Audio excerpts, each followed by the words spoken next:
캐나다라는 한 지붕 아래 살던 알버타가 진짜 독립해서 나갈 수 있을까요? 결론부터 말씀드리면 현실적인 장벽이 매우 높습니다. 가장 먼저 독립투표 여부를 결정하는 시작 버튼이 있습니다. 알버타 유권자의 10% 이상이 서명하면 주민투표를 열 수 있는데요. 이 버튼을 눌렀다고 해서 바로 독립이 결정되는 건 아닙니다. 더 까다로운 법적 검사가 기다리고 있기 때문입니다.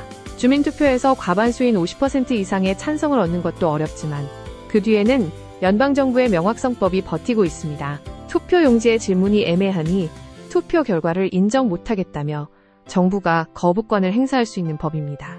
투표용지에서 아무 혜택 없이 완전히 남남이 될 거냐 같은 아주 차갑고 명확한 질문으로 물어봐야 하고 여기서 압도적인 찬성이 나와야만 정부는 비로소 협상 테이블에 앉습니다. 협상이 시작되어도 갈 길은 멉니다. 그동안 캐나다가 빌린 나랏빚 중 알버타의 몫을 어떻게 갚을지 합의해야 하죠. 합의가 끝나면 캐나다에 알버타가 포함되어 있다는 헌법의 내용까지 수정해야 합니다. 문제는 이때 다른 주들 대부분 최소 7개 주 이상이나 모든 주의 동의가 필요하다는 점입니다. 다른 주들이 자기들의 경제적 위험을 감수하면서까지 기꺼이 도장을 찍어줄 가능성은 매우 낮습니다. 여기에 결정적인 문제가 하나 더 있습니다. 바로 땅의 권리입니다. 알버타 땅은 원래 원주민의 것이고 캐나다 정부가 조약을 맺어 사용 중입니다. 당연히 원주민들이 땅을 들고 나가는 것에 동의해 줄 리 없죠. 주인이 반대하는 땅을 마음대로 떼어나갈 법적인 근거가 부족하다는 점이 독립의 가장 큰 브레이크가 됩니다.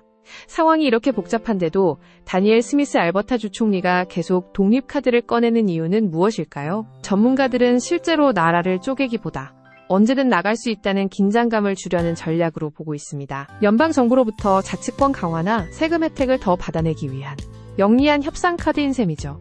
스미스 총리 스스로도 캐나다 안에서의 주권을 강조하는 만큼 독립 그 자체보다 알버타의 목소리를 키우는 데 목적이 있다는 분석입니다.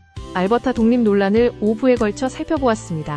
이번 시리즈가 여러분의 판단에 유익한 정보가 되었기를 바랍니다. 월요일 오후 2시에는 밴쿠버의 소식을 노래로 담은 밴쿠버 뉴스송으로 찾아뵙겠습니다. 벤다벤나TV 구독과 알림으로 함께해주세요.